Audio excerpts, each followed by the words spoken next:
Welcome back to Careers Explained. Today we're talking to Mike Jucewicz about his career path and current role. He received his bachelor's degree from Davidson College in political science and both his MPA and MBA from Syracuse University. After college, he worked for 7 years in the U.S. Army as a Financial Management Analyst, as a student of Defense Comptrollership Program, and as a Lead Budget Analyst. He is now a Senior Budget Analyst at the Office of the Undersecretary of Defense Comptroller. Welcome, Mike, and thanks for coming on today. Thank you for having me on, Heidi. Really excited to talk to you. So can you start by telling us what the Office of the Undersecretary of Defense Comptroller is and what you guys do there? Sure. So we basically function as the Department of Defense's CFO office. So any financial management related question that the department has to answer or deal with, or as we do our annual budget cycles, that's the comptroller's responsibility. So I'm a part of that large cog, or that large wheel that keeps things going. Gotcha. You guys are the financial arm. And Yep. then in your specific role as a senior budget analyst, can you give an overview of what you do specifically? Sure. So right now I am responsible for overseeing the procurement and research and development funds for the majority of the defense agencies. So the way the department is organized, we have the military services, Army, Navy, and Air Force, and the military departments, I should say. And then you have the fourth estate is what it's called. And those are agencies that do functions that cross all of the other military departments. So we have the Defense Logistics Agency, we have US SOCOM, the Office of the Secretary of Defense runs a lot of programs, especially research and development programs. And so I'm responsible for overseeing the programmatics and the budget request for those offices, and then also the execution of those funds. So it's about $40 billion this year that I'm responsible for overseeing. And then I'm just, again, one of many, and I've had different roles within that organization as well. And so 40 billion is a smaller portfolio compared to what I have had in the past. Just chum change, right? Just 40 billion, like it sounds ridiculous saying it like that. Yeah. But the Department of Defense is an $800 billion a year organization. So yeah, 40% or 40 billion is not large in the scheme of DoD. In the real world, yes. 40 billion. Okay, and so you talked about your kind of overseeing the procurement. Can you give some examples of the most common roles and responsibilities you're doing on a regular basis? Yeah, so it is really timeline dependent. So where we are in the fiscal year will sort of dictate what I'm focusing most of my time on. Right now, we are in a bit of a lull because we just finished on the 30th of June. We just finished the omnibus reprogramming submission. And so that's where the department goes to the Hill and says, here's all of the money that we need to move around to account for basically unforeseen changes that have happened since the time the appropriation was enacted. And so all of that money is in motion right now, and we're going to the Hill to request that. And we are starting to ramp up on the development of the fiscal year 2025 president's budget. So in the next couple of weeks, that process will really kick off in earnest, where we will review the services and the defense agencies requests for funding in 25 and out, and then we will adjudicate those requests and alter their budgets. And then once that's done in the December timeframe or so, then we'll start moving to producing the justification materials for the president's budget that'll drop in February. And then, Yeah, and what's the next step you were going to say? well, and then all through that, we're still doing the sort of basic funds control and moving money between various agencies or cross lines. So that's just sort of a steady state undercurrent of everything. Even in a lull, you still are doing lots at a time. And that was a very helpful overview of why it's timeline dependent, what you're doing. Can you walk through in a little more detail, for example, when you oversee the budget kind of requests and before you make sort of the justification, can you describe the steps you do to carry that out? Sure. So the components have all been busy building the requests for 25. They've been doing that throughout this summer. So they've submitted their database positions to us in the Comptroller's office. And so I'll pull down a data set out of our system and sort of crunch the numbers, compare it to the previous president's budget submission to sort of see where they've made changes. And then here in the next couple of months, they will submit what turns out to be basically their first draft of their president's budget materials later in the fall, or later in the winter, I should say. And so I will look through those, ask questions based on the narratives they've come up with, and this is sort of a two-pronged approach. I'm trying to strengthen their narratives to help make sure that it gets through congressional scrutiny once it eventually goes up to the Hill. But I'm also looking for areas where if the justification really isn't strong, or really the program isn't ready for the sort of leap that the services are proposing, I have the ability to propose realignments and to say, this program isn't ready yet. They're asking for X millions of dollars more than what they got in 25 or in 24.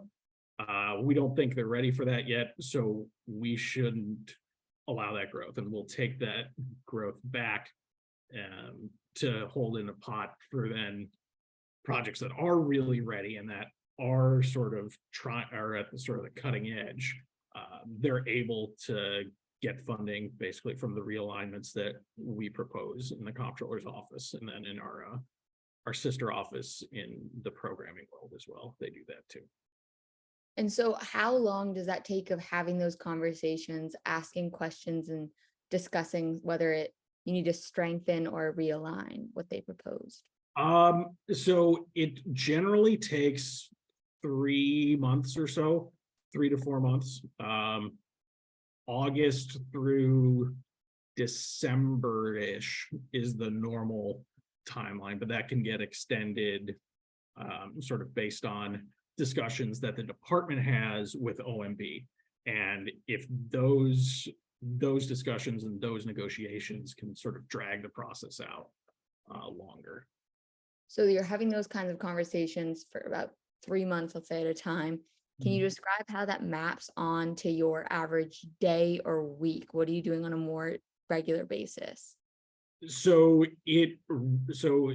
throughout the year, the comptroller is responsible for reviewing every congressional report that's directed in an authorization or appropriations act. If it's directed to the Office of the Secretary of Defense, comptroller has to review it, even though it's a policy report or a report that our acquisition folks are doing. Comptroller still has to review it. So we're reviewing all of those, and that takes a lot of time.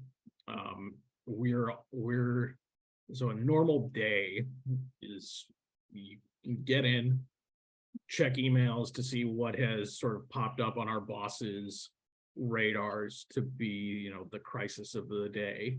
And if there isn't one, then you just sort of go down to, okay, I've got these sort of meetings throughout the day where we're going to discuss this component's budget submission. So you prepare for that. You sort of do a little pre-work with the people you're going to be in the room with, and you know that you've sort of built coalitions with about, okay, this is the way we think this program should be moved. And then you sort of go into the meeting, you do your best to get that outcome, and then you afterwards you backfill your bosses on if there's something that they need to know about, because there's always a next meeting about the same topic. We'll level up, and then I'll level up from them. There's a lot, because it is very important. There's a lot of interest in the president's budget at the very senior levels of the department. And so to get all of them ready to make the decisions about what's in and what's out, there are a lot of sort of intermediate steps along the way. It's certainly not me just saying, take $50 million from this program and put it over here. It's a lot more. And on the idea of it's not just you talked about going in with a coalition of kind of a desired outcome. What determines, if it's not just you, what that desired outcome is? Boy, it really depends. In a lot of times we in the comptroller realm tend to look at the executability of a proposed sort of increase. So whether or not this component can physically push through the money that they're asking for in a timely manner, because we want to request the funding when we actually need it. So we don't want to request it early to need and have it sit there, because it's not only a cost to the taxpayers potentially for having the money ahead of need, it's also an opportunity cost for the department, because that money could have been used for another program. So we look at that, and we also look at the legislative history and the legislative temperature around these programs. So if a component is proposing something that Congress has consistently marked for under execution or unjustified growth, and they're sort of going back to that well again, the comptroller's representatives will come in and will say, let's pump the brakes here, and let's see what is your plan for addressing the congressional scrutiny that's going to be coming from this. It's very helpful overview. And then in that process of asking those questions, doing that background research, what percentage of your time between those roles is spent alone, either doing research or reading those reports, versus working with the coalitions or asking questions in those meetings? Oh, I'd say it's probably 25% alone time, 75% working with the coalition. And that may even be underselling the coalition amount, because there are so many different programs and different activities that it's impossible to know everything about every single one. In the comptroller's office, we're at the top of the information pyramid. And so, it's just me dealing with this portfolio where, as you start moving down the layers of that pyramid, you have tens to hundreds of people who are involved in this entire process end to end. So there is somebody, I part of my portfolio is special operations command. If I have a question about one of their acquisition programs, there's somebody in Tampa whose sole job is that program, and they know that program like the back of their hand. And so it's easier for me to just go, hey, SOCOM, what's happening with this? And why are you proposing to move funding this way? They can go to that person who knows what they're talking about and get me an answer, rather than me trying to dig my way through things to find it. And it's an efficiency thing, and it's also good to get them involved, because they're the people in these agencies, because they're the ones who actually know their programs. They're the ones who are involved with it on an intimate basis. And so they're the ones who are going to be best positioned to give the details that then I need to make that informed recommendation up to my bosses. Go to the primary source, work smarter, not harder there. Yes. And so what do you like and find challenging about the role? What I like and what I find challenging is the same thing. Yeah, it is. The thing that I did not appreciate about the federal government is how important money is to it and how important the budget process is to it. I did not appreciate that at all before I came and became a federal budgeteer.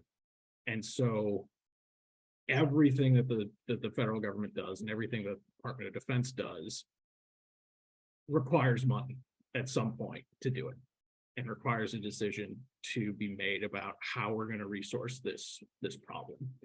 And so because of that, the comptrollers are always in the room, and we're always sort of within that circle of trust, and we always know what's going on. But because of that, it's also incredibly hectic. There's no telling sort of what crisis is going to pop up that is going to throw your schedule out of the water. And so you have to be really flexible, and it is really demanding as far as time wise, and just a very high stress, high paced environment that doesn't really sort of let up off the gas. And so while that's really exciting and really cool to be in, it also gets tough. It's very tough to sustain. Both the high risk, high reward, so high really can burn you out. And on that idea of how high stress it is and unpredictable, can you give an example of a hypothetical crisis, something that would, and how that would kind of affect your schedule or your roles? Doesn't necessarily need to be hypothetical. Okay. Wasn't sure what was allowed to be said, so anything works. So Ukraine, Russia's invasion of Ukraine has rightfully caused at least in my view, and again, speaking for myself here, this whole thing is just Mike Jucewicz's opinions, does not represent the United States government or the Department of Defense. But the Department of Defense launched into an effort to support Ukraine in its fight against Russia's illegal invasion. And the department is shipping over lots of equipment to help the Ukrainians. And as part of that, the department is also replenishing the stocks that it's shipped over to Ukraine with additional funds that Congress has provided us. So my office is responsible for putting together these packages that say, all right, we've shipped X number of trucks to Ukraine. We need to replace these trucks. So Congress, we're going to buy these trucks at this amount using these funds. And so that replacement, those replenishment tranches have been going on for about a year now. And so that piece, you never sort of know when the next replenishment tranche is coming in, and will you have to stop and sort of do that. We've got a process in place, but all of this is on top of our normal work, trying to review budgets and trying to keep the normal baseline execution going. Yeah, you have the job of just the typical doctor in the office and an on-call, theoretically, that idea of a full-time job plus an on-call job when you never get it. Yep. And let's say that you can get through the burnout of the high stress, what are the opportunities for moving up from your role? Oh, wow. I mean, so I am, so as a senior budget analyst, I'm a GS-15. So I have already kind of topped out in the regular civilian piece of the federal government, if you will. So the next step career-wise is the senior executive service, which is sort of the continuity that the executive branch has, as the topmost leaders are all political and will change based on the elections. The senior executive service are the sort of upper to middle management types who stay and provide that continuity so the federal government can continue to operate efficiently throughout sort of whatever administration may come through. So that's the next step. Okay. And- Can you describe when you say GS-15? Sure. I very recently just learned about that, but for people who might not have heard of it, can you explain what that means in broader context around the levels?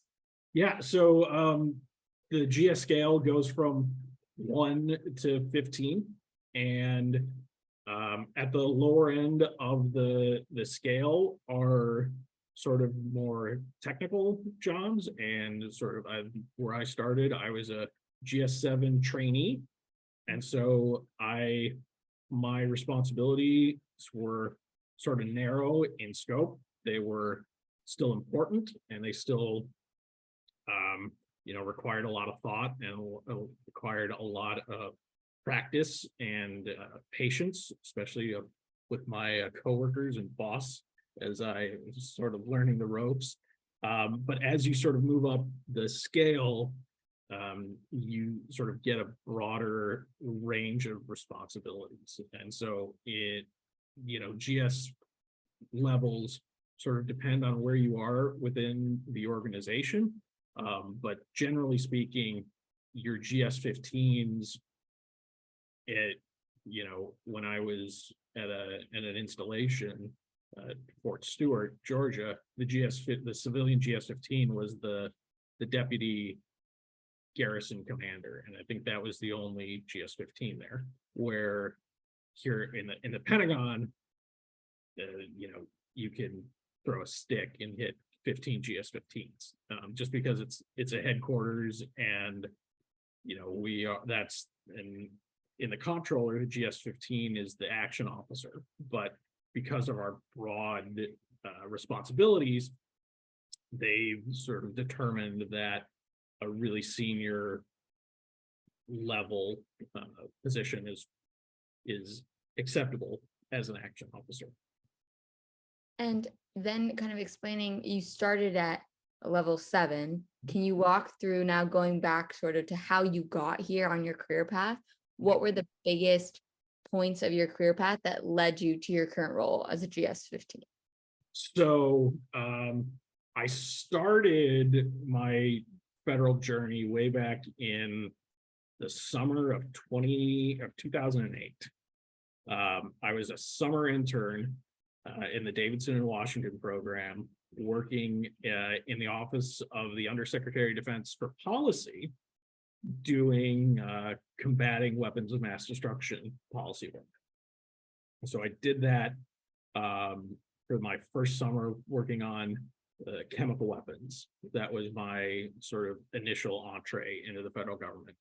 And the office that I was in liked the work I was doing. And so the next summer, between my junior and senior year, they brought me back as a salaried intern. At that point, it was, in high heaven getting paid. I forget what it was, but it was nice, especially compared to an unsalaried intern the summer before. Definitely a good starting point for juxtaposition. So in this program that I was in OSD policy, they had an opportunity to sort of avail myself to be hired in non-competitively after I graduated from college. And so thought, hey, this is working out really well. I senior year applied to foreign affairs grad schools in the DC area and got into a couple, and then went talking with my boss in OSD policy. This was probably about March, April, right before graduation. I was like, so hey, what's going to happen once I graduate? And she said, well, you've gotten into grad school, which is great. We really think that the people in this office should have master's degrees. So we want you to sort of continue working for us as an intern while you go get your graduate degree. And I thought about it, and I reached out to former colleague of my mother who worked for the Army. And I was like, you're in the federal government. This is what they're offering me. What do you think? And she said, obviously it's your choice, but the Army has this program where you can come straight from college and they'll hire you on full time as a GS7. You'll go to training for 2 years. And then once you're through with that training for 2 years, they'll hire you on as a journeyman. And then once you're a journeyman in the federal government, there are ways for the Army to help pay for your grad school. So I was like, well, policy job, going to grad school, taking out loans, and getting paid as an intern, or starting a federal career doing budget work. Because budget was not my track at Davidson. I was a poli-sci major. I thought policy was going to be the way I was going to run my life.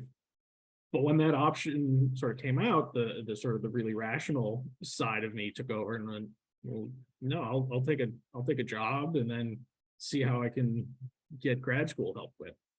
Mm-hmm. So yeah, that's how I started with the Army. After graduation, I got hired into the federal intern program and was sort of set up. The first year you're GS7. The next year, assuming you don't sort of really screw things up, you get promoted to GS9. And then the year after that, again, assuming you don't really screw things up, you get promoted to GS11. And then you are sort of put out into the working world as GS11. Okay, so interesting to hear how you changed your careers just because of kind of the options from that original policy intention. Yep. And that key advice of letting well, they'll actually pay for it seems to have been a big factor there. Were there any factors in terms of work that you were looking for, even now in your career, things you've learned you do or you do not want in a role through conversations or actual trial and error? What have you learned there? So I've learned that, and it's, it started way back at Davidson. Public service was really important to me, and I knew that I wanted it to be involved in public service somehow. So that is how I sort of got to the federal government track.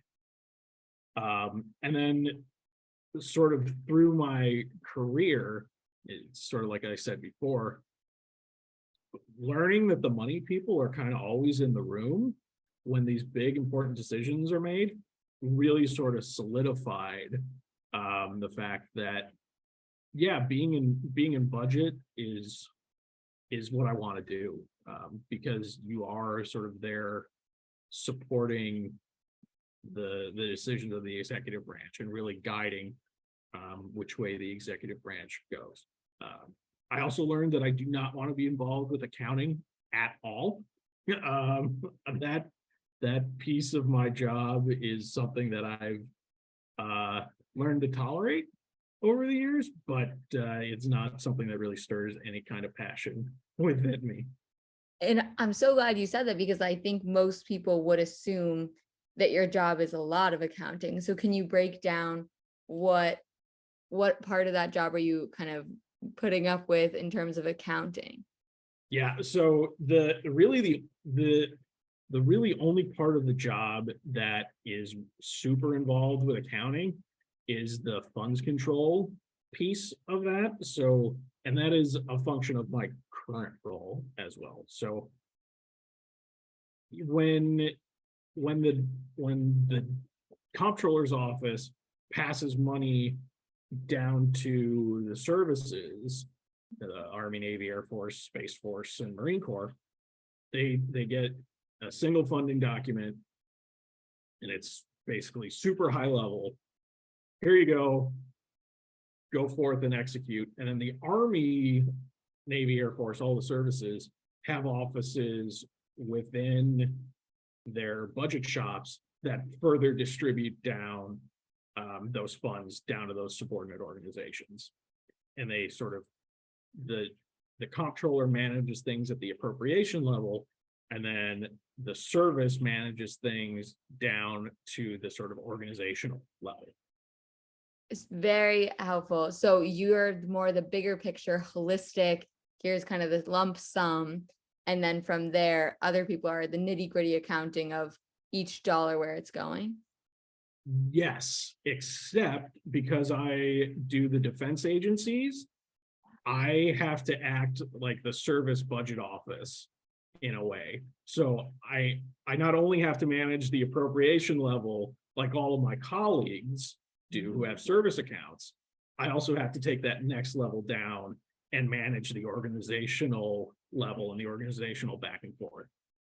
So that is the piece in the accounting world that I get closest to, but I don't do debits and credits or T accounts or anything like that. We have actual qualified accountants who do that sort of stuff. And okay, very helpful. So you have a little niche role where you're doing both of those levels, but still not your typical accounting.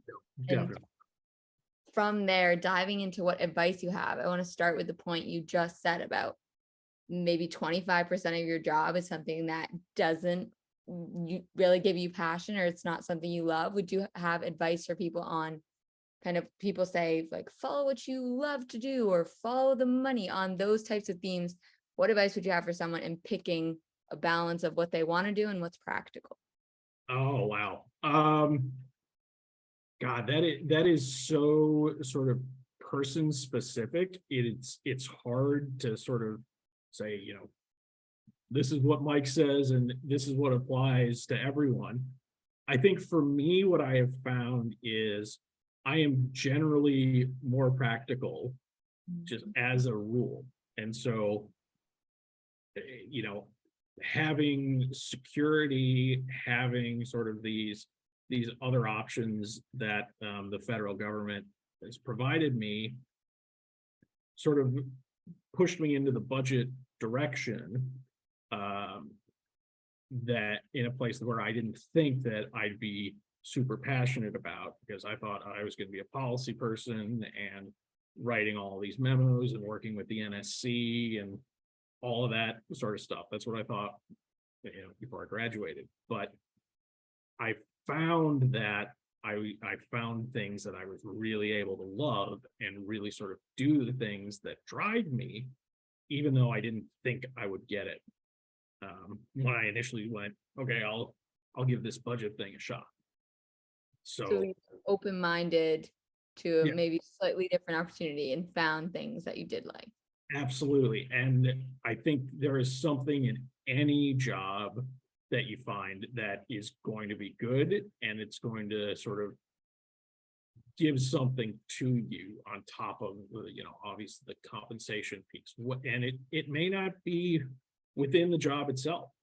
The job may be really not stimulating, sort of just, okay, I'm here and I'm sort of doing my 8 hours and I'm getting through it. But you need that type of job to deal with your home life and deal with your personal life and sort of combat burnout, because a lot of the really interesting jobs and the really cool fun jobs are super taxing, and you can't just go 110% for years and years and years. So you need to sort of find those roles where you can step back a bit from that insanity, but still sort of have a piece of, impact in your professional life. That's great advice. And it sounds like you found a good balance of that passion and practicality in your role. And a big part of your story, it sounded like, was people giving you good advice of kind of stepping stones you might not have known about, especially with the program with the Army. So what advice would you have for someone who wants to follow your path? So I think the biggest thing is, and it's not even for my path, I think it's generally, is work your network. And your network is so critical. The network is how I got my foot in the door in the federal government, my mentor told me about that program and brought me into the federal government that way. And it's sort of been she calls herself my fairy job mother throughout this process. But you never know when someone you interact with is going to be there to provide that next step for you. So how I got into the comptroller's office was I was in Germany. I was living in Germany after the Army sent me to Syracuse for grad school. Circling back on Army paid for my graduate degrees while paying my salary. So I got Both worlds. I got paid to go to grad school for 14 months. It was incredible. And then they sent me to Germany afterwards to live. So I've had a really, really blessed career. And how I got to the comptroller's office was before I went to Syracuse, I was part of my portfolio in the Army budget office was managing the funds for U.S. Army Africa. And this was during the time when Joseph Kony was running around and the United States government was trying to find him and trying to put him together, and that put a lot of strain on the resources for U.S. Army Africa. And so we worked with, since Army Africa was one of my commands, I had to work with their comptroller to really sort of get them into a place where they can pay for these operations while the department figured out how to come in over the top and really get them their money. And so then I think it's 4 or 5 years later, I get a call from the former comptroller at U.S. Army Africa saying, "Hey, what do you think about coming to OSD comptroller?"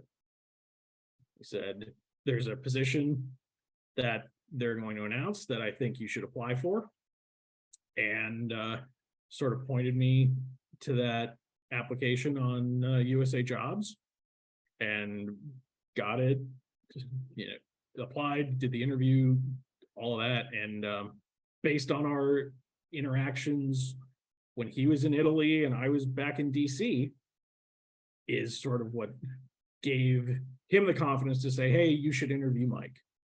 And things have worked out since then, thankfully. But I love that point, because networking typically is talked about in terms of you reaching out actively kind of when you want a job, and you're giving a different perspective on it of sometimes it's when you're not looking and it's just the interactions that seem normal day to day that might 5 years later change your career path. And so never burn a bridge, be open to talking to anyone and kind of be on your best. Absolutely. I treat you, the biggest advice that I have for people who sort of want to follow my general career path is you treat every day like it's a job interview, and you treat everybody with respect, and you give your best to people, and it'll pay off. It certainly has for me. It certainly has for me. Awesome advice. Any other final points?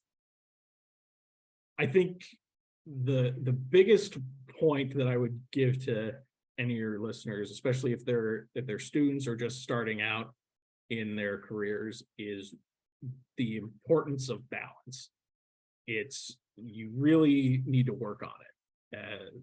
Balance is something that I've struggled with mightily, especially in the working world. At Davidson, Steph Curry was my classmate, so I had a good reason to not lock myself in the library all the time. But it is tough, and you've got to think long term about yourself. And as you are sort of burning the midnight oil on this project, think about, okay, this is going to accomplish this in the short term. How is it going to impact me in the long term, both positively and negatively? So really thinking about that, I think, is a huge piece of how people can be successful, because you're no good to anyone if you've burned yourself out. Absolutely. Balancing the short-term gain versus the long-term implications for you, your health, for your life. That's ties into maybe advice for yourself, as you mentioned, kind of the stress of the job. So maybe you can It's a struggle. It's not easy. It's not easy. Sure. Advice applicable to everyone. Thank you so much for that advice and for going over your path and your current role. It was a pleasure speaking with you. Thanks, Heidi. Thank you for having me on.